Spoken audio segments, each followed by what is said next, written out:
चलिए शुरू। तो मोस्ट वेलकम। आइए ये देखिए, ये क्वेश्चन है, which among the following are true in range the relationship between law and morality. बताइए इसका आंसर कैसे करेंगे। सर हिंदी में दिखा दीजिएगा। हिंदी में? जी सर। हिंदी में कैसे होगा, रुकिए तो। सर क्वेश्चन आईडी का वो नंबर डालेंगे फिर आ जाएगा ना सर सर्च बार में। वेट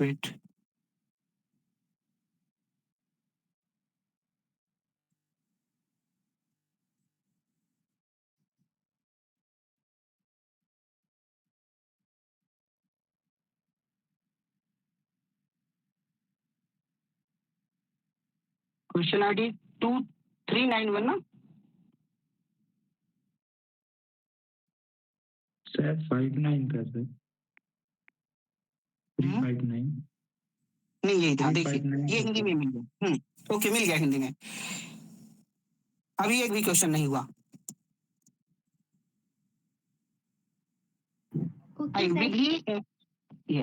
विधि और नैतिकता के बीच संबंध के बारे में निम्नलिखित में कौन सा कथन सत्य है, इसमें बताइए कैसे करेंगे, क्या होगा आंसर।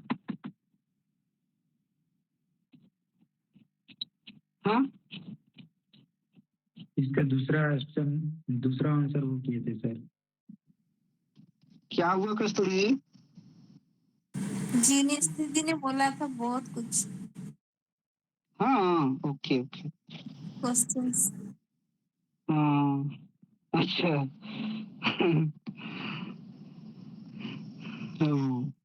देखिए इसका आंसर बी और डी है। अब चलिए समझते हैं, किसको जिसको नहीं समझ आया हो वो बताए। बी, नैतिक सिद्धांत विधिक सिद्धांतों से स्वतंत्र होते हैं, और डी, विधिक संस्वीकृतियों के साथ नैतिक सिद्धांत विधिक सिद्धांत बन जाते हैं। अगर हम ये कह दें कि आपको ये क्वेश्चन हमने पेपर के पहले पढ़ाया था, सेम यही क्वेश्चन, तो आप क्या कहेंगे? हाँ, पढ़ाया था। और दिखाएं कहाँ पढ़ाए थे? 4 सितंबर वाला पेपर था शायद। देखिए ये रहा पेपर, क्वेश्चन नंबर, हाँ 4 सितंबर वाला क्वेश्चन नंबर 137 आई थिंक, अगर मुझे नंबर की सही नंबर मुझे याद रहते हैं तो। वेट 137।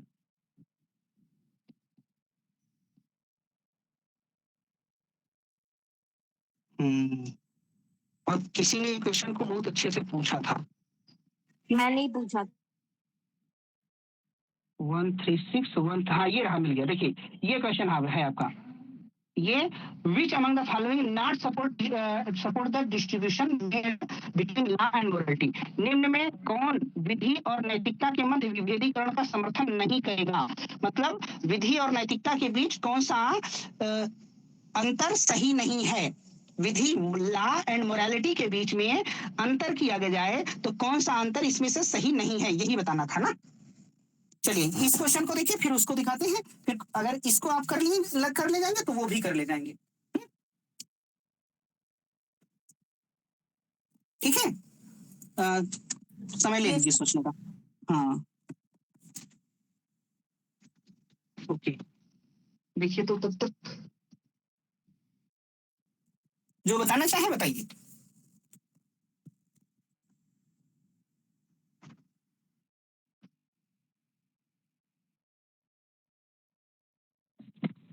चलिए अब पिछले को, इस क्वेश्चन को पहले देखें, आप पहले पे आए।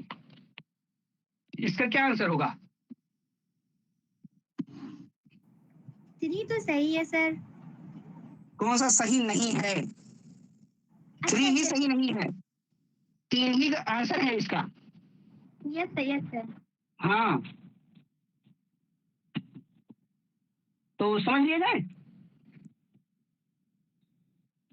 जी सर। ओके देखिए, हम लोगों ने ये 4 सितंबर वाला पेपर है, क्वेश्चन नंबर इतना ही है ना, हाँ 137 ही है, देख लीजिए। ओ ठीक है, चलिए याद है।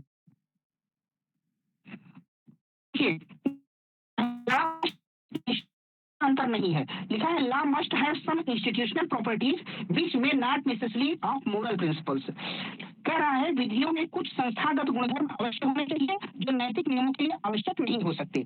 जब लॉज बनाए जाते हैं, विधियां बनाई जाती हैं, कानून बनाए जाते हैं, तो कोई इंस्टीट्यूट उसे बनाता है, कोई इंस्टीट्यूट बनाता है, स्टेट बनाता है, राज्य बनाता है, देश बनाता है, या तो फिर यूनिवर्सिटी का नियम है तो यूनिवर्सिटी बनाती है, कोई ना कोई इंस्टीट्यूट होता है। विधियां लॉज बनाने के पीछे, कानून बनाने के पीछे कोई इंस्टीट्यूट होता है।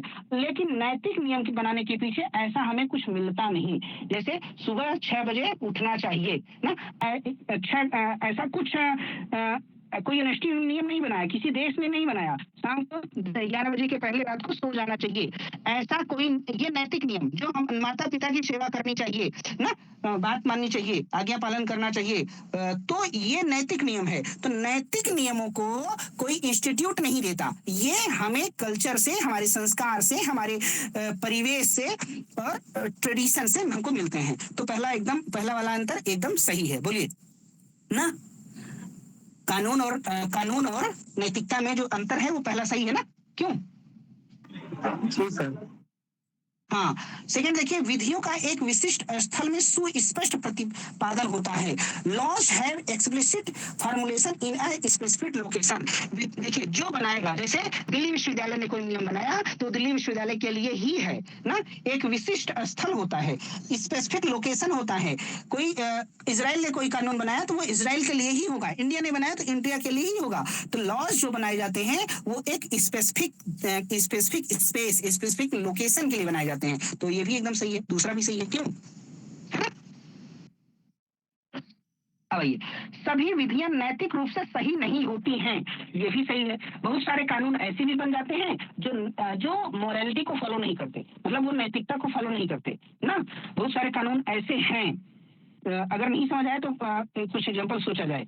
तो कुछ कानून, कुछ विधियां ऐसी भी हैं जो नैतिक, जो नीति संगत भले ही ना हो, लेकिन वो विधियां हैं, बनाई गई हैं, तो ये भी सही है। अब तीसरा देखिए, नैतिक तौर पर सही हुए बिना विधियों की संस्थागतता नहीं होती। इसी का जस्ट उल्टा है, 4 वाले का उल्टा है। मतलब इसमें कह रहा है नैतिक तौर पर सही हुए बिना विधियों की संस्थागतता नहीं होती, मतलब विधियां नहीं बनाई कि कोई, मतलब ये है कि नैतिकता को ध्यान में रखकर ही कोई इंस्टीट्यूट विधि या कानून बनाता है, ना, मतलब जरूरी है कि बनाए। तो ये बात गलत है। नहीं समझ आया हो तो बताइए, तीसरा गलत है। अब आते हैं पुराने क्वेश्चन पे, इस पे अच्छे से देख लीजिए, किसी ऑप्शन में दिक्कत हो तो बोलिए। हाँ,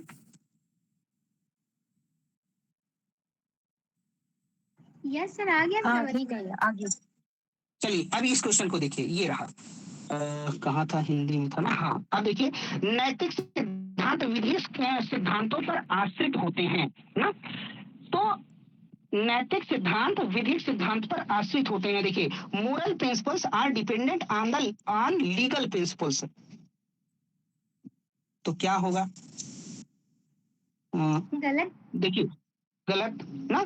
moral principles are independent of legal principles. नैतिकता जो है, देखिए, नैतिक सिद्धांत विधिक सिद्धांतों से स्वतंत्र होते हैं। मतलब जो नैतिकता बनाई होती है वो जरूरी, वो किसी इंस्टीट्यूट, किसी लॉज के द्वारा नहीं होती, वो इंडिपेंडेंट होती है, वो पहले से होती है। देखिए, अगला क्या है, विधिक सिद्धांत अनिवार्यतः नैतिक सिद्धांत होते हैं। बहुत सारे विधिक सिद्धांत ऐसे हैं, जैसे मान लीजिए चंपारण में 3/20 कठिया प्रणाली लगाई गई थी, बहुत 1917 में जब महात्मा गांधी ने चंपारण सत्याग्रह किया। तो विधि तक थी क्या, नैतिक थी? नैतिक नहीं थी। तो विधिक सिद्धांत अनिवार्यतः नैतिक सिद्धांत होते हैं, ये बात बिल्कुल गलत है। Legal principles are necessarily moral principles, ये गलत हो जाएगा ना, तीसरा गलत है, क्यों? अगले देखिए, विधिक संस्कृतियों के साथ नैतिक सिद्धांत विधिक सिद्धांत बन जाते हैं ना। इंग्लिश में देखिए, moral principles with legal sanctions turns to be legal principles ना। तो ये भी एकदम सही है, विधिक संस्कृतियों के साथ नैतिक सिद्धांत भी विधिक बन जाते हैं। अब किसी ऑप्शन में दिक्कत हो बताइए, बी डी आंसर हो जाएगा सही,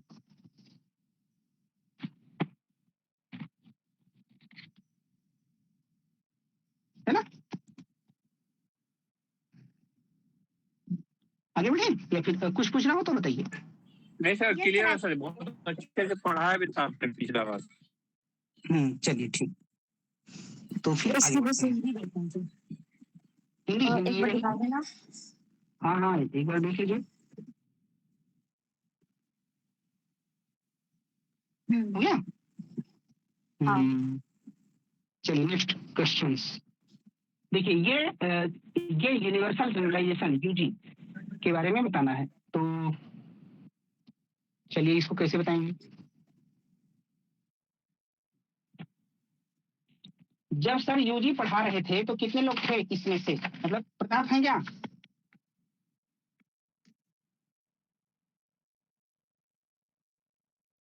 इसका थर्ड आंसर होगा BCD। There are no restriction on UG. Universal generalisation में कोई रिस्ट्रिक्शन नहीं होता, ये गलत है, बाकी सब सही है। यूजी और ईआई में ही तो रिस्ट्रिक्शंस होते हैं ना, दो ही में बस। हाँ, इन्हीं के लिए तो रिस्ट्रिक्शन रूल बनाए जाते हैं। सर की जो सिंबॉलिक लॉजिक वाली बुक जिनके पास हो वो वहां से देख सकते हैं, जिनके पास नहीं हो उनको ले लेना चाहिए अगर ये पढ़ना हो तो, है ना। सर की जो ये बुक ले लेने से थोड़ी होगा, लेके वो रखी रहेगी है। ओहो, लेके पढ़ने रखिए वाला मत। काम कहाँ से हो, पढ़ाने के लिए भी तो कोई होना चाहिए जब नहीं आ रहा है तो। जब सर पढ़ाए थे तो पढ़ने के लिए उस समय कोई होना चाहिए था, नहीं आ रहा था तो। हाँ सर इंग्लिश में बुक है क्या?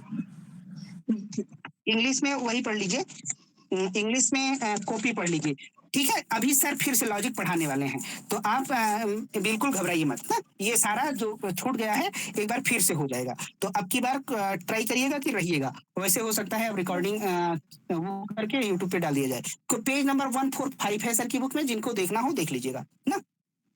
चलिए, मेरा तुक्के से ठीक हुआ है क्या? हाँ ठीक हो गया है। हाँ मनीष क्या कह रहे हैं? क्वेश्चन आईडी कह रहा था सर, हो गया। हो गया, ओके गुड। चलिए आगे बढ़ते हैं, आगे बढ़ते हैं। साधन चतुष्टय के चरणों को सही क्रम सर में इसका बताना कुछ है। फैक्ट बता दीजिए सर, कुछ इसका देखिए, जैसे अभी आशुतोष ने क्या बताया, यूजी में और किसमें, पीजी में। ईआई में सर। अच्छा हाँ सॉरी, ईआई में, इसमें रिस्ट्रिक्शन होते हैं। देखिए आपको सबका फार्मूला भी याद रखना है। यूजी मतलब सर्वव्यापी दृष्टांतीकरण। इसका क्या होता है, इसका आप इसका कम से कम चारों तो याद ही रखना है। जैसे यूजी का फार्मूला होता है, जैसे ये एक्स है, फिर फाई एक्स है, फिर ये नीचे ये निष्कर्ष है, कंक्लूजन है, फाइव वी है ना, फाइव वी है, ठीक है। और ये किसका है, ये यूआई का है, सॉरी ये यूनिवर्सल इंस्टेंशिएशन का है। यूजी का जो होता है, यूजी का भी लिख देते हैं। ये अभी ये क्लास होगी तो जरूर सब लोग पढ़ लीजिएगा ना। अब देखिए यूजी में क्या होता है ना, उसमें वाई लिया जाता है।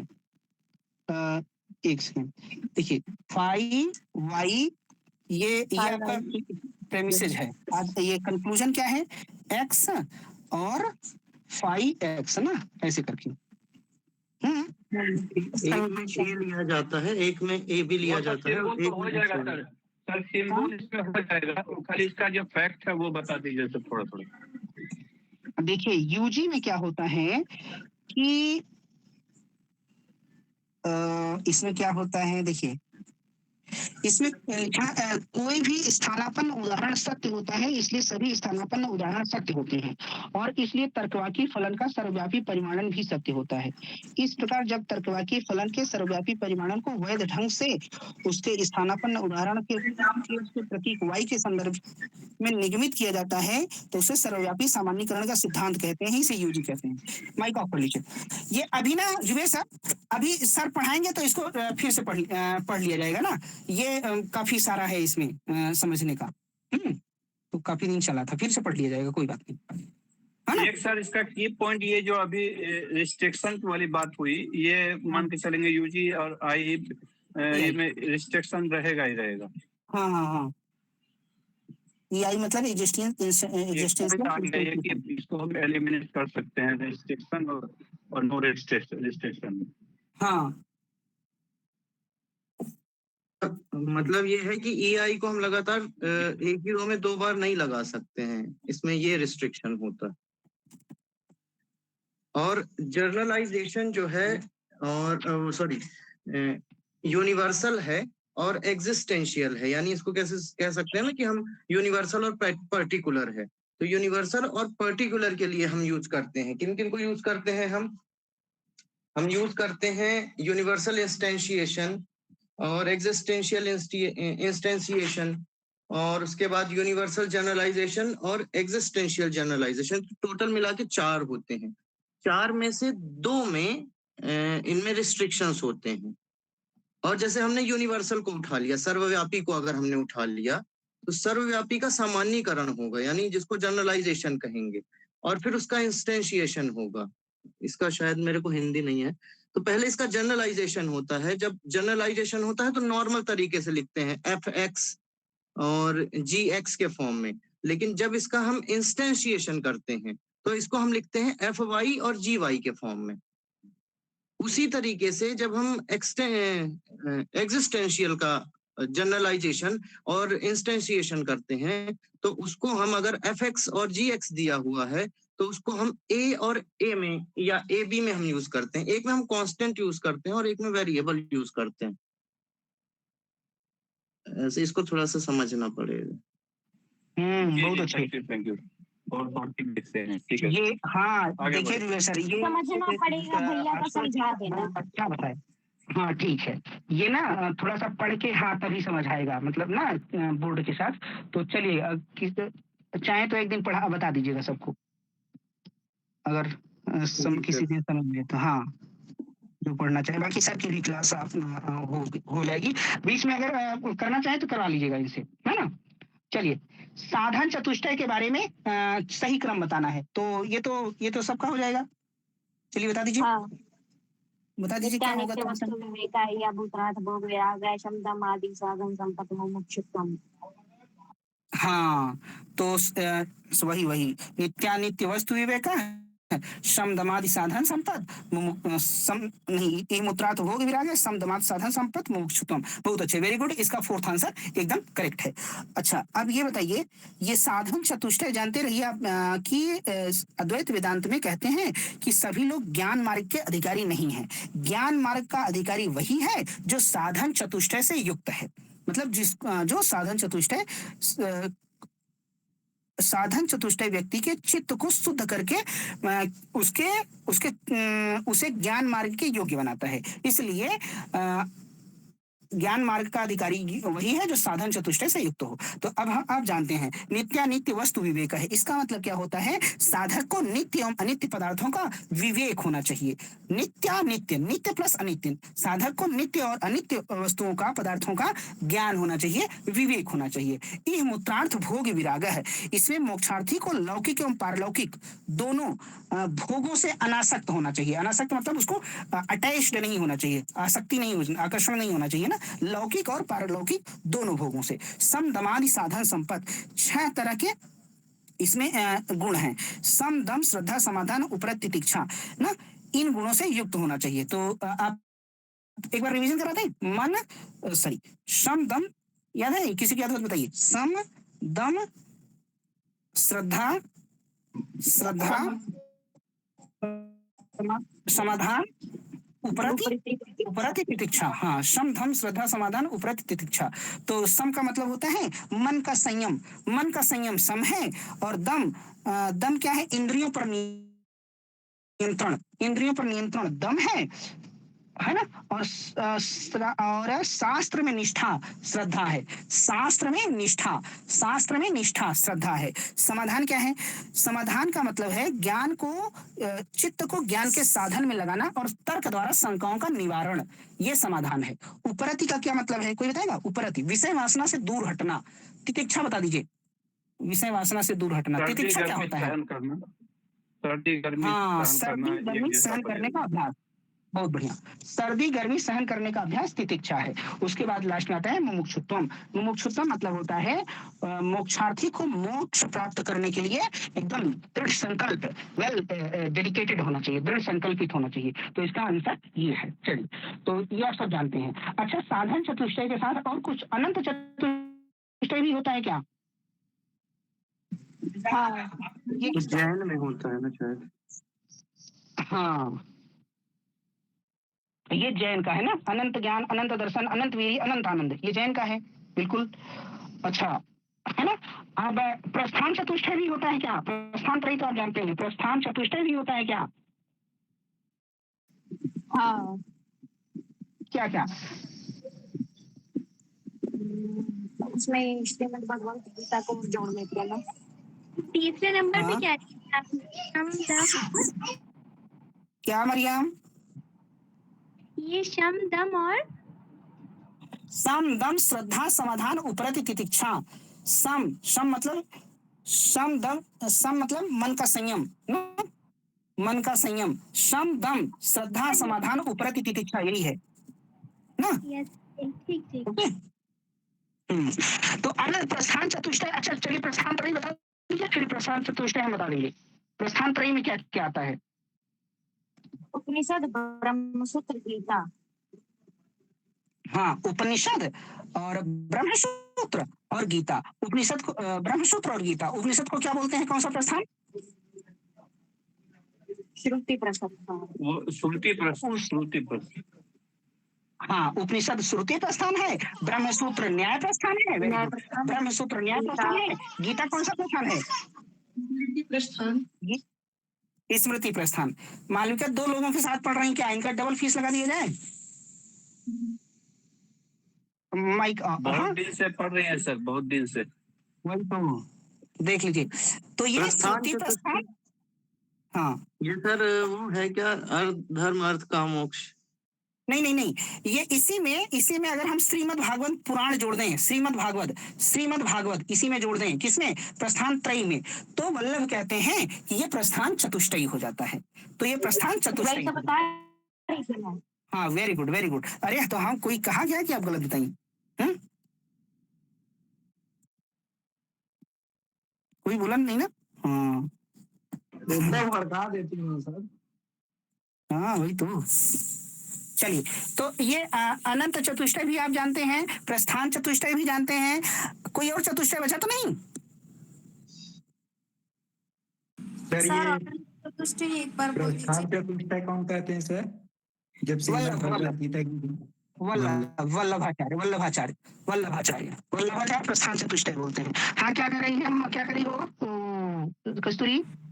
अनंत चतुष्टय बोल दीजिए सर एक बार। अनंत चतुष्टय में अनंत ज्ञान, अनंत दर्शन, अनंत वीर्य, अनंत आनंद लिख देते हैं। ज्ञान का है अविराज हाँ, अनंत ज्ञान, अनंत ज्ञान, अनंत दर्शन, अनंत ज्ञान, अनंत दर्शन, अनंत वीर्य, अनंत आनंद। अनंत ज्ञान, अनंत दर्शन, अनंत वीर्य, अनंत आनंद। सीक्वेंस शायद देख लीजिएगा एक बार आप लोग ना। ये जैन का है, ये अनंत चतुष्टय है, ये अनंत चतुष्टय है। ठीक है, चलिए, तो आप लोग जान गए प्रस्थान चतुष्टय, अनंत चतुष्टय, साधन चतुष्टय। हो गया? Yes sir. चलिए, अब एक नाटक त्रयी बताना है क्या? नहीं, कितनी बार बताओ? अच्छा, एक चतुष्टय और जान लीजिए, आ सकता है। लिख लीजिए अनुबंध चतुष्टय। अनुबंध चतुष्टय पक्का लिख लीजिए। अनुबंध चतुष्टय, चतुष्टय, अनुबंध चतुष्टय। अनुबंध चतुष्टय में विषय संबंध प्रयोजन अधिकारी न्याय दर्शन से है। उल्टा बता दिए। अधिकारी विषय संबंध प्रयोजन। हाँ, विषय संबंध प्रयोजन अधिकारी। अधिकारी विषय विषय संबंध- संबंध प्रयोजन। सर पहले अधिकारी होगा ना? कौन बताया पहले अधिकारी होगा? बुक ने वेदांत की कहाँ है? मेरे पास है। भेजिए हमारे तो, फोटो गुरुजी ने खींच। बताया है सर, हाँ, हमारे गुरुजी ने भी ऐसे ही बताया। फोटो खींच के भेजिए। अच्छा, गुरु जी बताए तब कहाँ फोटो खींचेगी? सर पहले अनुबंध चतुष्टय में पहले अधिकारी होगा ना, वही तो बुक को पढ़ने जाता है। पहले अधिकारी होता है। वही तो। अच्छा, मेरे पास एक उत्तर प्रदेश सरकार की किताब है ना, कौन सी? हाँ, उसमें पेज नंबर 62 पे बिलजवान की, उसमें यही लिखा है विषय संबंध प्रयोजन अधिकारी। हम लोग पढ़े सर अधिकारी विषय संबंध प्रयोजन। लेकिन हमको लग रहा है हम सही हैं। हमें लग रहा देख है लीजिए हम 100% सही है, because गुरुजी यही है, उसी में पहले अधिकारी ही दिया है।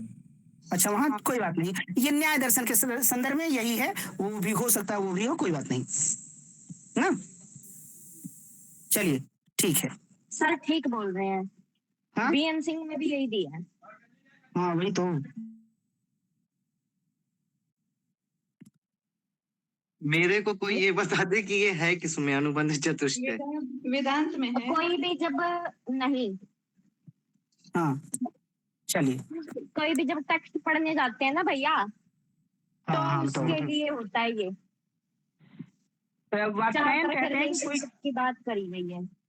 हाँ हाँ, कि मतलब वो जो कोई भी टेक्स्ट है या बुक है ना, उसका विषय क्या होगा, उस विषय को हम लोग रिलेट कैसे कर रहे हैं, किस रेफरेंस में पढ़ रहे हैं, संबंध ये है, प्रयोजन क्या है, हम क्यों पढ़ना चाह रहे हैं उसको, और अधिकारी मतलब क्या, उसके मतलब उसको पढ़ने का अधिकारी कौन है, ये सब चीजें होती हैं उसमें। भेज देंगे हम, वैसे है हाँ। उसमें, भेजे आपको। वेदांत सही में है है ये। क्या? ये हमने न्याय दर्शन के संदर्भ में बताया है, ये यही सीक्वेंस है, विषय संबंध प्रयोजन अधिकारी। सर वो आप नाटक त्रयी के बारे में बता रहे थे ना, उसका भी थोड़ा बता दीजिए ना। बता देते हैं। एक एक प्लीज एक और लिख लीजिए, प्रवृत्ति त्रय। अब कहेंगे है ना, प्रवृत्ति त्रय, ये जरूर से लिख लीजिए, ये भी न्याय दर्शन से संबंधित है। प्रवृत्ति त्रय, प्रवृत्ति त्रय, फिर नाटक त्रय भी बता देते हैं। उद्देश्य, उद्देश्य लक्षण परीक्षा, उद्देश्य लक्षण परीक्षा, ये क्वेश्चन पूछा गया है। उद्देश्य लक्षण परीक्षा एक होता है हिंदू स्टडी का पेपर। हिंदू स्टडी में जो फिलॉसफी वाला पोर्शन है, उसमें अनुबंध चतुष्टय भी, प्रवृत्ति त्रय भी खूब पूछा जाता है। न्याय फिलॉसफी में भी आ सकता है, क्योंकि वो फिलॉसफी का ही पोर्शन है, तो आप जानते रहिए इतना। उद्देश्य, प्रवृत्ति त्रय में उद्देश्य लक्षण परीक्षा होता है। तो हो गया इतना। तो ये किस कॉन्टेक्स्ट में होता है? ये मतलब न्याय कहाँ? दर्शन के, ओके, ओके। हाँ न्याय दर्शन के ही संबंध में है ये भी। हाँ यस सर, अब आगे। अच्छा, सर, ये नाटक इसके त्रय किसी को याद है क्या? जल्दी से बता दीजिए तो। सर मैं ये कह रहा हूँ, जो अनुबंध चतुष्टय है, ये वेदांत में भी है, न्याय दर्शन हाँ हो दोनों में सकता है है। दोनों में हो, कोई बात नहीं ना, दोनों में है। नाटक त्रय में जल्दी से बताइए कौन कौन सी किताब है। एक है कुंद कुंदाचार्य, कुंद कुंदाचार्य, दक्षिण भारत, कुंद कुंदाचार्य, इनका नाम है कुंद कुंदाचार्य। इनको कोंड कुंड इनका नाम होता है, कोंड कुंड, इनका नाम कोंड कुंड है। और कोंड कुंड इनको कुंद कुंदाचार्य भी कहते हैं। इन्होंने 4 किताबें लिखी, तो उसमें से जैन दर्शन के हैं। तो इनमें उनमें से जो 3 किताबें हैं उसको नाटक त्रयी कहा जाता है। किसको याद है नाटक त्रयी? जल्दी से बता दीजिए, किसी को याद है? आप बोल दीजिए सर। अरे हम सोचे किसी को याद हो। क्या क्या पूछा? नाटक त्रयी, नाटक त्रयी में क्या क्या आता है? कौन कौन सी किताबें याद है क्या? सर आपने नाटक त्रयी नहीं बताया है कभी भी। बताया है, अभी याद नहीं आ रहा मेरे को भी, पता नहीं क्या हुआ। हाँ हाँ, वही समय सार, नियम सार, पंचास्तिकाय सार, ये है। लिख लीजिए तो, ये लिख लीजिए तो, जो बता रहे हैं लिख लीजिए। हाँ कितना बोल दीजिए मालविका दीदी। समय सार, नियम सार, पंचास्तिकाय सार।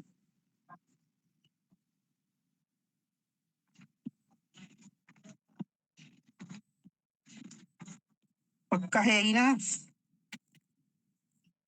हम भी भूल गए। क्या बताया आपने?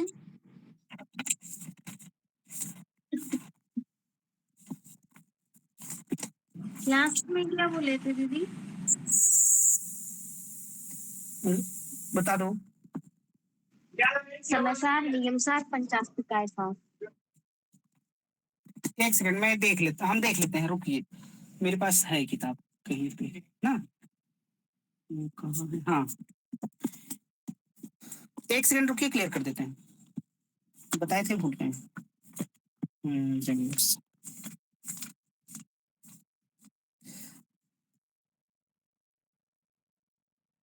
उन्होंने 4 किताबें लिखी, नियम सार, पंचास्तिकाय सार, समय सार, प्रवचन सार, है ना। और अंतिम 3 सुनिए, 3 चीजों को वो नाटक त्रयी कहते हैं। Mic off. 3 को, नियम सार उसमें नहीं है, नाटक त्रयी में 3 किताबें हैं, पंचास्तिकाय सार, फिर से लिख लीजिए, पंचास्तिकाय सार, पंचास्तिकाय सार और समय सार, प्रवचन सार। ये अगर आप नहीं भी जानते ना, तो कम से कम इतना जानते रहिएगा कि ये कुंद कुंदाचार्य या कुंड कुंड की किताबें हैं बस। पंचास्तिकाय सार, समय सार, प्रवचन सार, प्रवचन सार, ये नाटक त्रयी में आती हैं। इनकी एक और किताब है नियम सार, नियम सार नहीं आती, नियम सार को नाटक त्रयी में नहीं कहते। ठीक है, सही हो गया। एक सर कठिन तरह बताए थे, कठिन त्रयी में, हाँ सर, कठिन त्रयी हम बताए सर। बताओ। में है चित्सुक, मधुसूदन सरस्वती और श्रीहर्ष, ये है कठिन त्रयी। मधुसूदन सरस्वती की किताब है, कठिन त्रयी में 3 किताबें बहुत कठिन है। मधुसूदन सरस्वती की किताब है, और एक श्रीहर्ष की किताब है, एक चित्सुख की किताब है, चित्सुख की किताब है। मधुसूदन सरस्वती की किताब का नाम बताइए कोई, कौन है? हाँ, भगवत भक्ति रसायन ना, अद्वैत सिद्धि, भगवत भक्ति रसायन भी है, लेकिन अद्वैत सिद्धि जो है वो कठिन त्रयी में आती है। श्रीहर्ष की किताब है खंडन खंड खाद्य, खंडन खंड खाद्य, खंडन खंड खाद्य। ये खंडन खंड खाद्य और अद्वैत सिद्धि और चित्त सुखी है। इसको तत्व प्रदीपिका भी बोलते हैं, तत्व दीपिका भी बोलते हैं। चित्त सुखी किताब का नाम है चित्त सुखी, या इसी को तत्व प्रदीपिका बोलते हैं, तत्व प्रदीपिका। ये तीनों किताबें ये आती हैं तत्व प्रदीपिका। ये तीनों एक बुक और थी ना, नाम याद नहीं आ रहा। सर खंडन खंड खंडाचार्य का तो आपने पिछली बार शायद बताया था, कुंद कुंदाचार्य का। क्या खंडन खंड खाद्य जो है वो कुंद कुंदाचार्य का था, शायद पिछली बार बताए थे। ना, एकदम सही है। नहीं, कुंद कुंदाचार्य का 4 हम लिख दिए ऊपर, हर्ष इन्हीं का है। नहीं, श्रीहर्ष नहीं, क्या नाम है, ओ सॉरी, खंडन खंड खाद्य किसकी किताब है? हाँ, एक सेकंड,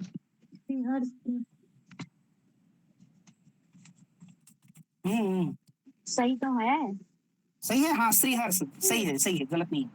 श्रीहर्ष की मधुसूदन सरस्वती की एक और बुक है ना, भगवत भक्ति रसायन। हाँ, भगवत भक्ति रसायन ना, बोले तो। और एक बार रिपीट कर दीजिए ना, गोलमाल हो गया। गोलमाल हो गया, कौन सा बताएं? देखो फिर से सुनो, कठिन त्रयी बहुत 3 किताबें बहुत टफ हैं। कहा जाता है कि इनको आप समझने का छोड़िए, केवल अच्छे से गुड प्रोनाउंसिएशन कर लीजिए, वेल प्रोनाउंसिएशन कर लीजिए, तो आपको मोक्ष मिल जाएगा। तो वो किताबें कौन सी हैं? वो किताबें हैं श्रीहर्ष की खंडन खंड खाद्य हो गया, ये सर। मधुसूदन सरस्वती की अद्वैत सिद्धि हो गया, ये सर। चित्त सुखी या इसी का नाम है तत्व प्रदीपिका, ये तत्व दीपिका, चित्त सुखी हो गया सर। चित्त सुखी का तत्व प्रदीपिका, हाँ, तत्व प्रदीपिका या चित्त सुख इनका नाम है। इनकी किताब को चित्त सुखी भी कहते हैं। तत्व प्रदीपिका का एक घर वाला नाम है चित्त सुखी, बुलाने वाला नाम ना। ये सर। ठीक है, हाँ, अब हो गया। हाँ जी। एक वो खंडन खंड खाद्य प्रकाश किसने लिखी थी, नाम याद नहीं आ रहा। खंडन खंड खाद्य प्रकाश, आवाज आ रही है? ये सर। वेट हाँ। तो चलिए आगे करते हैं। कल से कंटेम्प्रेरी वेस्टर्न की क्लास शाम को 9 बजे। आइए आगे बढ़ते हैं। तो ये सब का हो गया, गोलमाल खत्म हो गया कस्तूरी? ये सर, करेक्ट। Okay good. तो हम लोगों ने देखा था। अच्छा, एक बात, एक चीज बताएं आपको। मान लीजिए नहीं, एक अभी का एग्जाम हुआ था असिस्टेंट प्रोफेसर का, उसमें पूछा था कि कौन ऐसा है जो एक भी हेत्वाभास नहीं मानता। हेत्वाभास था? प्रभाकर। नहीं, एक सेकंड रुकिए, हेत्वाभास ही, हाँ वो हाँ प्रत्यक्ष हेत्वाभास। के बारे में था सर, कोई भी प्रत्यक्ष को नहीं मानता है ना वो। नहीं, प्रत्यक्ष तो 3 लोग नहीं मानते, कौन हेत्वाभास नहीं मानता? तो उसमें थे श्रीहर्ष, कणाद, वात्स्यायन और मान लीजिए मीमांसा, मान लीजिए ये प्रभाकर। तो कौन एक भी हेत्वाभास नहीं मानता? श्रीहर्ष है क्या सर? वेरी गुड, बहुत बढ़िया, हाँ गुड, शाबाश, श्रीहर्ष। चलिए, तो हाँ आगे बढ़ते हैं। तो ये सब का हो गया, आगे नेक्स्ट क्वेश्चन करें। Yes sir. ओके, तो ये रहा हम लोगों का। आगे ये वाला बताइए, जॉन रॉस द्वारा प्रतिपादित द्वितीय प्राथमिकता नियम में उचित अवसर शाब्दिक उचित अवसर शाब्दिक रूप से किससे पहले होता है? अच्छा, इंग्लिश में देखते हैं। Yes sir. ओके, 2350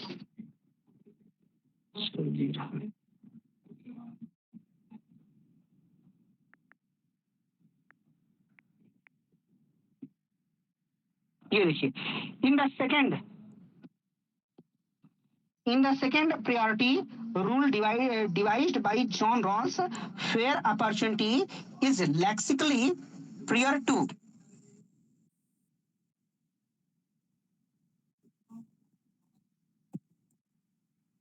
हाँ ये, हाँ सही है। जॉन रॉस द्वारा प्रतिपादित द्वितीय प्राथमिकता नियम में उचित अवसर शाब्दिक रूप से किससे पहले होता है? तो इसका ये तो आंसर सर उसका डिफरेंस प्रिंसिपल होगा ना। हाँ, डिफरेंस प्रिंसिपल ही दिया है। हाँ ठीक, हाँ होगा तो यही, लेकिन हिंदी दिखाना वैसा हो।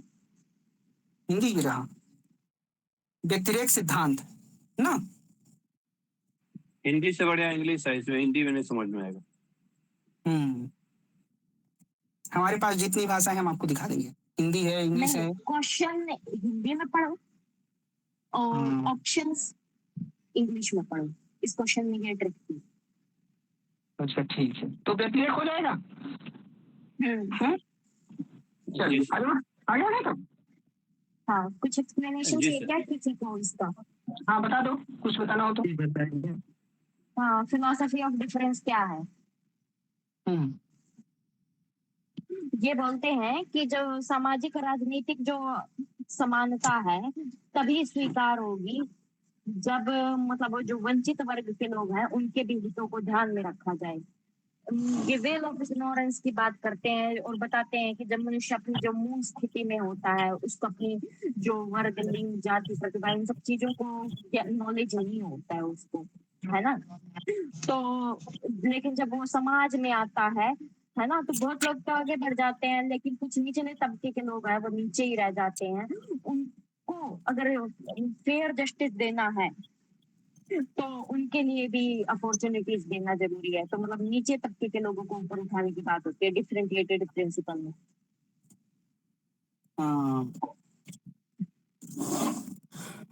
ठीक, बहुत अच्छे। ये क्वेश्चन क्या कह रहा है सर? क्या आशुतोष क्वेश्चन इसमें क्या कह रहा है? बताओ मालिका। क्वेश्चन हिंदी में दिखाओ। हाँ दिखा दीजिए। हाँ,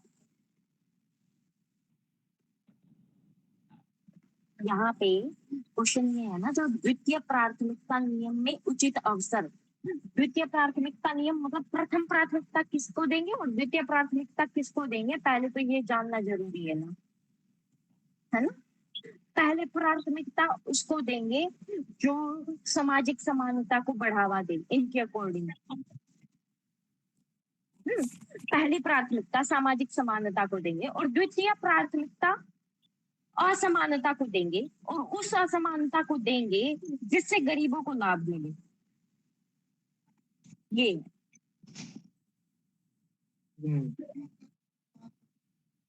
और गरीबों को लाभ तब मिलेगा जब वंचित वर्ग के हितों में कार्य किए जाएंगे। हाँ, चलिए आप लोग भी देखिएगा इसको ना। नहीं तो फिर से देखेंगे, हालांकि देख तो अभी इसका हाँ हाँ इसका इसका ऐसा मैंने जो ऑब्जर्व किया वो है कि जॉन रॉल्स ने न्याय के 3 नियम दिए थे। हाँ और पहला नियम कहता है समान स्वतंत्रता का नियम, दूसरा कहता है अवसर की उचित, ये जो लिखा हुआ है अवसर की उचित समानता का नियम, और तीसरा दिया हुआ है डिफरेंस प्रिंसिपल यानी भेद मूलक नियम, या जिसको व्यतिरेक सिद्धांत कहा जा रहा है। तो इसमें ये पूछ रहा है कि ये जो अवसर की उचित समानता है ये किसके बाद आता है या किसके पहले आता है, ऐसा कुछ क्वेश्चन पूछ रहा है। तो इसके बाद जो है वो है आपका डिफरेंस प्रिंसिपल, यानी पहले है प्रायर है कौन, किसके, व्यतिरेक सिद्धांत के, यानी पहले व्यतिरेक सिद्धांत बाद में आएगा और पहले अवसर की उचित समानता आएगा। यानी इसकी हायरार्की पूछ रहा है ये कि पहले नंबर का है, दूसरे नंबर का है, तीसरे नंबर का है। इसमें ये पूछ रहा है कि उचित अवसर की समानता के बाद कौन सा नियम आता है, कौन सा सिद्धांत आता है, और वो है डिफरेंस। 3 है, मैं तो 2 ही जान रही थी। नहीं 3 है।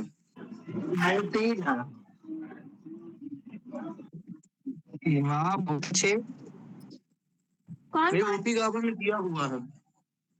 ये वो फोटो खींच के भेजिएगा आज आशुतोष तो हाँ? जी जी सर। बहुत बढ़िया। ये देखिए आप इस तरह के क्वेश्चन कलेक्ट करके जब जैसे मैम की क्लास हो जो ये पढ़ाते हैं आप उनसे भी पूछ सकते हैं। आशुतोष बहुत अच्छा होता है।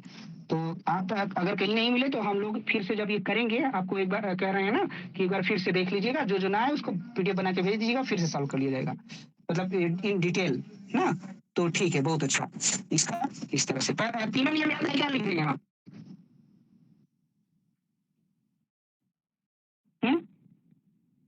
सर आवाज कट गई आपकी। कह तीनों नियम याद है क्या? लिखें इधर। जी जी सर, मैंने ग्रुप में भेज दिया है। ओके ओके चलिए ठीक है। अभी बोलना भी था, रिकॉर्ड भी हुआ होगा। ओके ओके चलिए तब ठीक। ये तो नेक्स्ट क्वेश्चन करते हैं ना। देखिए चारवाक दर्शन में आत्मा को किस रूप में परिभाषित किया गया है, ये आप जानते हैं? आत्मा को चेतन शरीर कॉन्शियसनेस बॉडी ही आत्मा है। चैतन्य विशिष्ट देव ना, देव हाँ। चैतन्य विशिष्ट देह देहात्मवाद। हाँ, तो ये पहला होता है ना, पहला किस उपनिषद से लिया है? अरे उपनिषद को मानता ही नहीं, किस उपनिषद से लिया है? हम नहीं, सुबह लेकिन हाँ। है ना, जितने भी भारतीय दर्शन है उनका मूल उपनिषदों में मिलता है। अच्छा ये तो नहीं पता।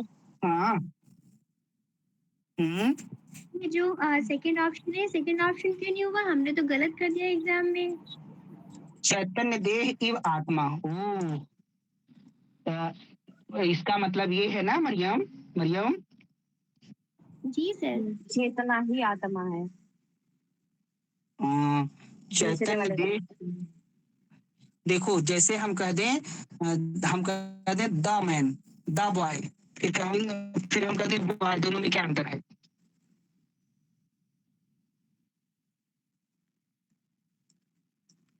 दोनों में अंतर यही है ना कि द बॉय मतलब कोई स्पेसिफिक बॉय की बात कर रहे हैं, क्यों? Yes sir. चेतनता जो है वो शरीर की विशिष्टता होती है, ऐसा कहा जाता है। यानी विशिष्ट चीज है वो जो पैदा होती है। इसी को तो शायद एक और नाम दिया गया है, हमारे सिलेबस में वो लिखा हुआ है। क्या है जरा देखिए तो। ये ना बुक में ऐसे लिखा हुआ भी है, चैतन्य विशिष्टो देह एव आत्मा ना। चैतन्य विशिष्ट देह को चारवाक ने आत्मा कहा है, चैतन्य से विशिष्ट देह को ना। जैसे मान लीजिए हम अगर चेतना कहीं और है, शरीर देह कहीं और है, तो उसको आत्मा नहीं कहेंगे। चैतन्य से विशिष्ट देह को, मतलब चैतन्य के साथ अगर शरीर है तब उसको आत्मा कहेंगे। हाँ, उपोत्पाद के रूप में सर, उपोत्पाद, बाई प्रोडक्ट ऑफ बॉडी। हाँ, तो इसलिए मरियम इसका पहला ही है, इस बुक में भी खूब कई बार लिखा हुआ है ये ना। यस सर, यस ठीक है। यस हाँ इनका कुछ कुछ ये फॉर्मूला है वो याद रखना है। जैसे ये हो गया। अच्छा, सुख क्या है? कोई बताएगा? नहीं, स्वर्ग क्या है? स्वर्ग क्या है? चारवाक के अकॉर्डिंग स्वर्ग क्या है? या मोक्ष क्या है?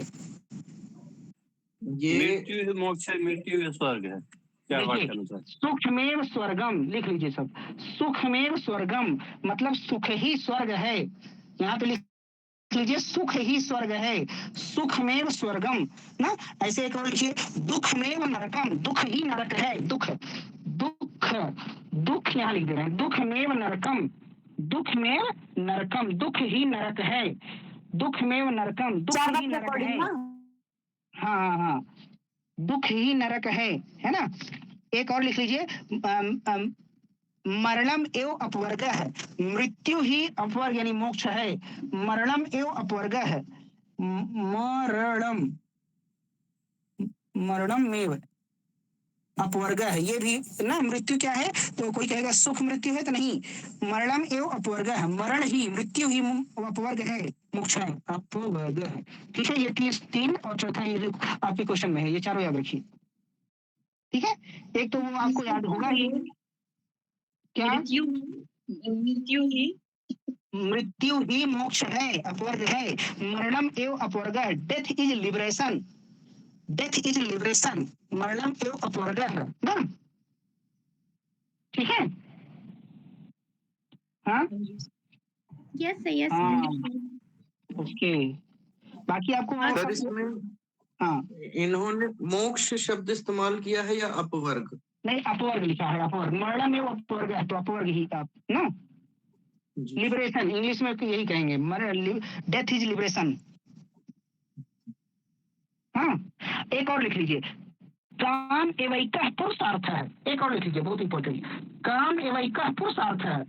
काम एवैकः पुरुषार्थ है। इसका मतलब ही एक पुरुषार्थ है। हाँ, काम को चरम पुरुषार्थ माना है। काम मतलब एंजॉयमेंट। काम को चरम पुरुषार्थ माना है। काम को लिख लीजिए, काम को चरम पुरुषार्थ माना है ना। काम एवैकः पुरुषार्थ है। कितने सूत्र हो गए? 1 3 4 5 हो गए ना। 4 ना 5। यस सर, हो गए 5। देखिए, सुख में स्वर्गम 1, दुख में नरकम 2, मरणम और अपवर्ग 3, काम एवं क्या पुरुषार्थ 4, और ये चैतन्य विशिष्ट देह मात्र एवं आत्मा 5।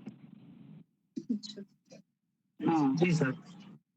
और वो तो आपको सबको याद होगा। यावत जीवे सुखम जीवेत ऋणम कृत्वा घृतम जीवेत भस्मीभूत देह पुनरागमनम कुतः।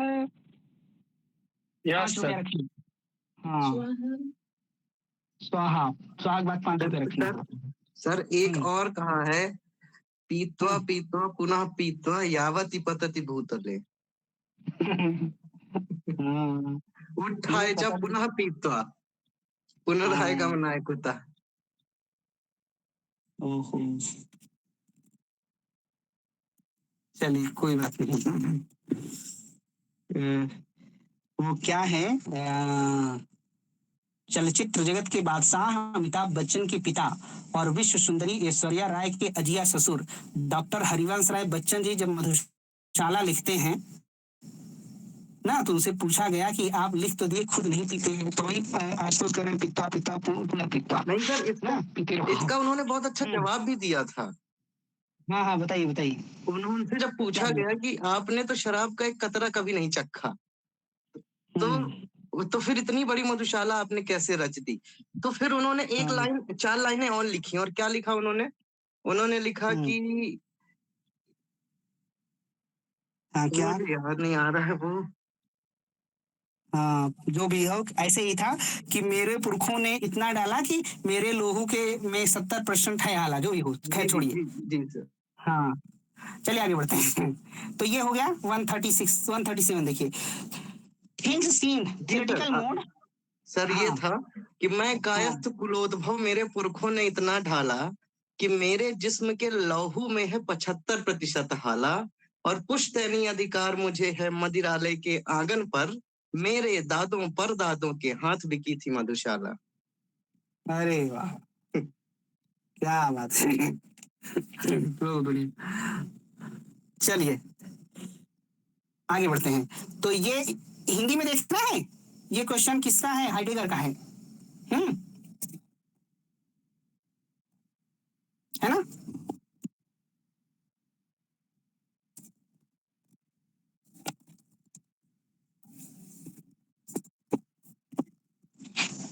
Things seen in theoretical mode bracketed from their connection and emergent with designs interested or called। तो ये क्या होगा? रेडीनेस है, to hand, present at hand, क्या होगा? सर कैसे ये प्रेजेंट इन हैंड हुआ? हाँ। रेडीनेस इन हैंड होना चाहिए था ना। कौन कोई बताएगा इसको?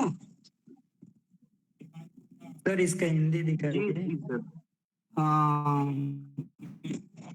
ये सर ये हाइडेगर कहते हैं, ये दो कॉन्सेप्ट देते हैं। हाँ एक जो अपनी भाषा में देते हैं उसको कहते हैं वार इन हैंडेड, और दूसरा है जू हैंडेड। यानी एक को कहते हैं प्रेजेंट इन हैंड, एक को कहते हैं ready to hand. Present in hand का मतलब होता है जब हम किसी वस्तु को सिर्फ ऑब्जेक्ट के रूप में देखते हैं। यानी अगर मैं देख रहा हूं कि मेरे हाथ में पेन है तो मैं सिर्फ उसको पेन के रूप में देख रहा हूं। लेकिन रेडी टू हैंड का मतलब है कि जब मैं उसको उसके साथ एक्टिविटी कर रहा हूं यानी लिख रहा हूं उससे, तब मैं उसको ऑब्जेक्ट के रूप में नहीं देख रहा हूं, तब मैं उसको टूल के रूप में देख रहा हूं। तो इसलिए वो दो इस्तेमाल करते हैं। प्रेजेंट इन हैंड मतलब उसको जब मैं देख रहा हूं ऑब्जेक्ट के रूप में, और रेडी टू हैंड का मतलब होता है कि जब मैं उसको टूल के रूप में जब मैं उसके साथ एक्टिविटी कर रहा हूं। ये एनपी तिवारी में दिया हुआ है। ठीक। बीइंग और ऐसा है? टाइमिंग उसका। हाँ ये दिक्कत नहीं है। हाँ सैद्धांतिक पद्धति में डाइजीन की अभिरुचि के साथ संपर्क और संलग्नता के कोष्टीकरण रूप में दिखाई देने वाली वस्तुएं क्या कहलाती हैं? सैद्धांतिक पद्धति की बात हो रही है तो वो इन यूज तो आया नहीं, हम लोगों के यूज में नहीं आया ना।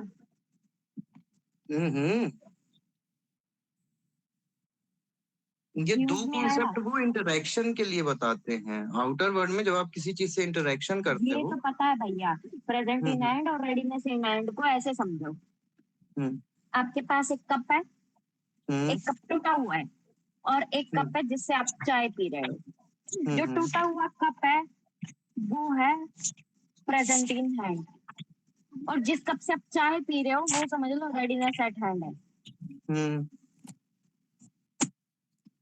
है ना? यही नहीं ना? नहीं तो टूटा। हाँ हाँ हाँ बताइए तो बताइए। तो फिर आगे सैद्धांतिक पद्धति में डाइजीन की रुचि के साथ अपनी संपर्क में संलग्नता कोष्टीकरण के रूप में दिखाई देना। सैद्धांतिक पद्धति की बात हो रही है तो हम उसका सैद्धांतिक पद्धतियों का कोई यूज तो कर रहे हैं। संपर्क और संलग्नता की बात की जा रही है। आप किसी से इंटरेक्शन करते हैं तो आप चीजों को कैसे देखते हैं उसके बारे में बात की जा रही है।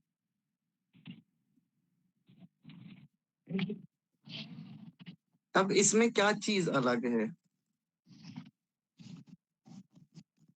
देखिए हमें लगता है ना, जैसे प्रेजेंट इन हैंड और रेडीनेस टू हैंड। जैसे प्रेजेंट मतलब कि जो आपके पास पहले से मौजूद है जिसमें संभावनाएं हैं वो प्रेजेंट इन हैंड है, और जब आप उसको तैयार कर लेते हैं, जैसे आपके पास लॉ एस का है वो प्रेजेंट है, प्रेजेंट इन हैंड है। अब आपने उसकी कुल्हाड़ी बना ली, वो रेडीनेस हैंड हो गया। तो क्या इसमें कह रहा है कि अभिरुचि के साथ अपने संपर्कों और संलग्नता से कोष्ठीकृत ब्रैकेटेड रूप में दिखाई देने वाली, जो आपको अभी ब्रैकेटेड है, जो अभी रेडी नहीं है, जो ब्रैकेटेड मतलब वो अभी बंद है, तो उसको आप क्या कहेंगे? रेडी कहेंगे या प्रेजेंट इन हैंड कहेंगे? प्रेजेंट इन हैंड कहेंगे, क्योंकि वो अलग रखी हुई हैं, हम उसका इस्तेमाल नहीं कर रहे हैं। उसको हमने एक साइड में कर लिया है। उसको हमने साइड में कर लिया है। हाँ कौन सर है क्या उपलब्ध है? क्यों मालूम क्या कुछ क्लियर हो रहा हुआ क्या? बाकी लोग भी बोला करिए ना। चलिए कोई नहीं, इसको फिर से देख लिया जाएगा। हम ये कह रहे हैं कि जैसे जैसे मान लीजिए आपके पास जो कुछ भी है और किसी को समझ में आपके पास जो कुछ भी है, जैसे मान लीजिए हाँ, सर। तेल का भंडार है, वो आपने अभी आपने आपने आपकी जानकारी में नहीं थे, वो प्रेजेंट इन हैंड है। रेडीनेस हैंड है जब उसको आप अपनी बाइक या कार में लगा लिए, मतलब यूज कर लिए ना, तो रेडीनेस हैंड है। तो ये कह रहा है कि देखिए, अपने संपर्कों और संलग्नता से कोष्ठीकृत, अभी ब्रैकेटेड रूप में है वो, अभी वो कोष्ठीकृत रूप में है, तो उसको प्रेजेंट तो रेडी तो है नहीं, वो प्रेजेंट है, मतलब आपके पास संभावना के रूप में है। सर, इसको ऐसे भी समझ सकते हैं कि जिन भावनाओं को, जैसे हमारा कोई प्रीसपोजिशन है, और हाइडेगर कहते हैं कि जब आप प्रीसपोजिशन यानी जो पहले आप चीजें अवधारणाएं बनाए हुए हो, जिनको आप इस्तेमाल कर रहे हो, आप उनको ब्रैकेट कर दो, यानी कोष्ठीकरण कर दो उनको, यानी आप उनको अपने माइंड से निकालो या माइंड में ही बिल्कुल साइड में रख दो। जैसे हम कोई चीज इस्तेमाल कर रहे हैं, जैसे कप की बात की गई, तो कप को आप यूज कर रहे थे, उससे जब तक आप चाय पी रहे थे तब तक आप उसको रेडी टू हैंड था, लेकिन आपने उसको क्या कहा गया, उसका कोष्ठीकरण कर दो, यानी उसको आप उठाओ और अलमारी में रख दो। अब जब अलमारी में रख दिया आपने, तो वो क्या है, प्रेजेंट इन हैंड हो गई ना, प्रेजेंट एट हैंड हो गई, वो सिर्फ देखने के लिए हैं। अब आप उनको यूज नहीं कर रहे हो, तो जब आपने उसको उनको ब्रैकेटेड में कर दिया है, कोष्ठीकरण कर दिया है, यानी उनको आपने असाइड कर दिया है, तो वो सिर्फ Yes, देखने के लिए है, प्रेजेंट एट हैंड है। यस। तो चलिए अभी फिर से लाइएगा, तो ये वाला फिर से देख लिया जाएगा। आइए, ये किताब है, ये आप सब जानते हैं, मिलाइए तो। अच्छा ठीक है सर, हाइडेगर हाँ? की ये क्या हाइडेगर का अभी क्या जो अपन मनीष? चर्चा कर रहे थे, ये हाइडेगर ही बोलते हैं सर। हाँ हाँ हाँ, जी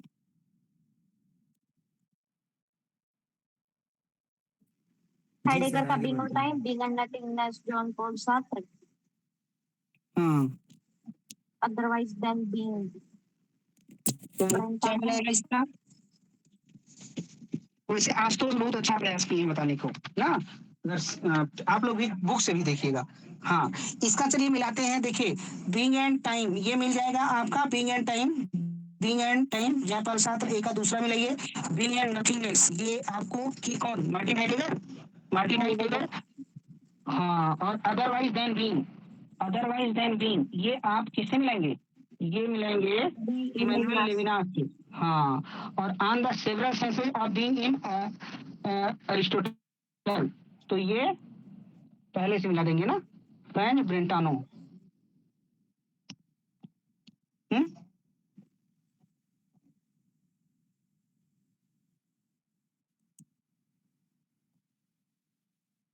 इसका हिंदी में ठीक है, होता है सर, हिंदी वाला। हिंदी वाला, ओके, वेट, 2400,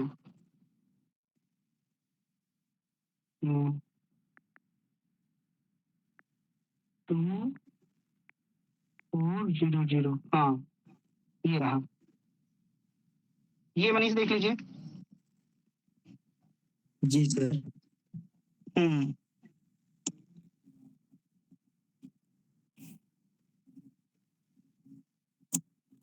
आगे बढ़े, ये किताब है अपना ना। जी सर, जी सर, आगे बढ़ते हाँ, हैं। चलिए आगे नेक्स्ट क्वेश्चन देखिए। Find out proper progression in Husserl phenomenological engagement, तो इसको बताइए, सबसे पहले क्या रहता है? सबसे पहले इपोकी रहता है, वेक्टिंग रहता है ना, फिर ए बी, फिर ट्रांसेंडेंटल ईगो, फिर इंटेंसिटी, लाइफ वर्ल्ड सबसे बाद में होता है। इसका आंसर दूसरा, ये सेकंड हो जाएगा, ठीक है। सर कैसे आप बनाते हो सिस्टमेटिकली? हाँ, इपोके से शुरुआत होती है, ये तो क्लियर है ना कस्तूरी? सर हम्म, सर, ये जो लाइफ वर्ल्ड है, ये लास्ट में कैसे आता है ये? वही तो लाइफ वर्ल्ड। सर क्योंकि मेरा ये गलत हो गया था एग्जाम में, हमने इंटेंशनली ये लगाया सर है ना, पता है लाइव वर्ल्ड हो सकता है, पहले भी तो हो सकता है ना, लेकिन चलो हाँ नहीं दिया है, कोई बात नहीं। हाँ, हाँ लेकिन अगर देखें हुर्सल के वे में, तो पहले वो वर्ल्ड को बोलते हैं ना कि पहले हमारे सामने वर्ल्ड है, हाँ, लेकिन सेंटर में ह्यूमन बीइंग को रखते हैं वो, तो इसलिए इंटेंशनलिटी से शुरू कर सकते थे ना।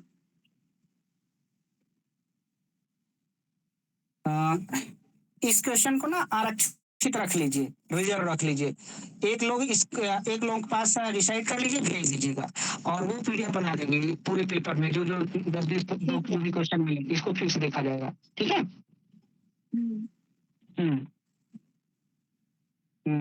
कोई बताना चाहे तो बता दें।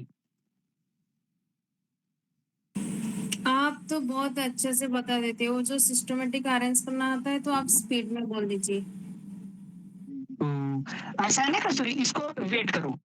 वेट करने का मतलब अभी फिर से जब ये एक पीडीएफ बनाया जाएगा, इसमें से जो जो क्वेश्चन हो वो मालिका को भेज दीजिए सब लोग, ये पीडीएफ बना दें अपना ना, जितने मतलब सभी लोग इस पेपर का। तो ये पेपर हम लोग फिर किसी दिन करेंगे और ये बहुत अच्छे से फिर से करेंगे, जो जो क्वेश्चन रुका हुआ है वो खोज लेंगे तब तक, ठीक है।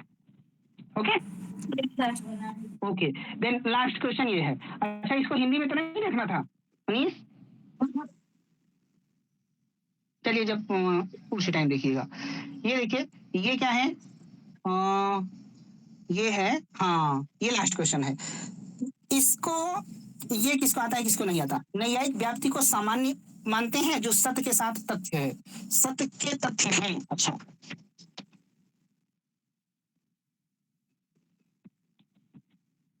इसको बताएं।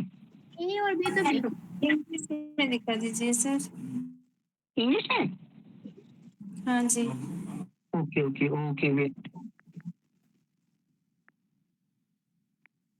72 ये रहा, ये क्या?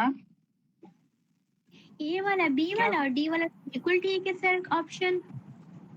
बी वाला देखो, नैयायिक claims that universal relation are logical not real, universal relation logical है not real, real भी है, real भी है, यस सर समझ ये गए। गलत है ना। और देखो, फॉर चारवाक एक्सेप्ट व्याप्ति बट नॉट निगेट अनुमान। अच्छा, चारवाक व्याप्ति को स्वीकार करते हैं, अनुमान का व्याप्ति को भी स्वीकार नहीं करते, ये भी गलत। तो ये भी बता दो। हाँ, ACD आंसर सही हो जाएगा। ACD देखो, the Naiyayika assume vyapti to be universal that are fact of reality. व्याप्ति क्या है? यूनिवर्सल है और फैक्ट ऑफ रियलिटी है, सत्य के तथ्य हैं। सी वाला देखो, द बुद्धिस्ट लॉजिशियंस। अच्छा, आपको अभी बताना है father of Buddhist logician, father of Jainist logician, दोनों का भी बताना है। तो यहाँ पे देखिए, the Buddhist logician regard universal proposition as ideal construction and not real relations. क्या कह रहा है कि बौद्ध तर्कशास्त्री सामान्य प्रतिज्ञप्तियों को आदर्श निर्मितियां मानते हैं, ना कि सत संबंध है, ना कि सत संबंध है यूनिवर्सल प्रोपोजिशन को। ये सही है। For the Buddhist the universal मतलब वही अपवाद, is but a name, is but a name and the identity of fiction. बौद्धों के अनुसार सामान्य नाम मात्र है, तादाद में कल्पना है। तो ये भी सही है। जिस ऑप्शन में दिक्कत हो बताइए।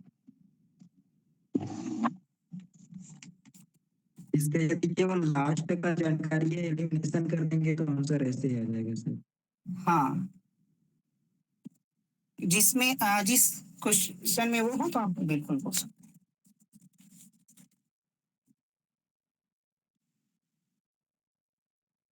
हिंदी में देखना चाहें तो ये रहा, ACD इसका आंसर है। ई वाला बिल्कुल नहीं है, बी वाला बिल्कुल नहीं है, ACD आंसर है, ठीक है।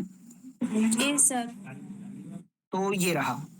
तो देखिए, हम लोगों ने 140 क्वेश्चन कर लिया है, मतलब ये पेपर पूरा कर लिया है। अब आप वो क्वेश्चन कर लीजिएगा। कल से सर की क्लास कर लिया जाए 9 बजे ना, कंटेम्प्रेरी वेस्टर्न फिलॉसफी, सभी लोग रहिएगा।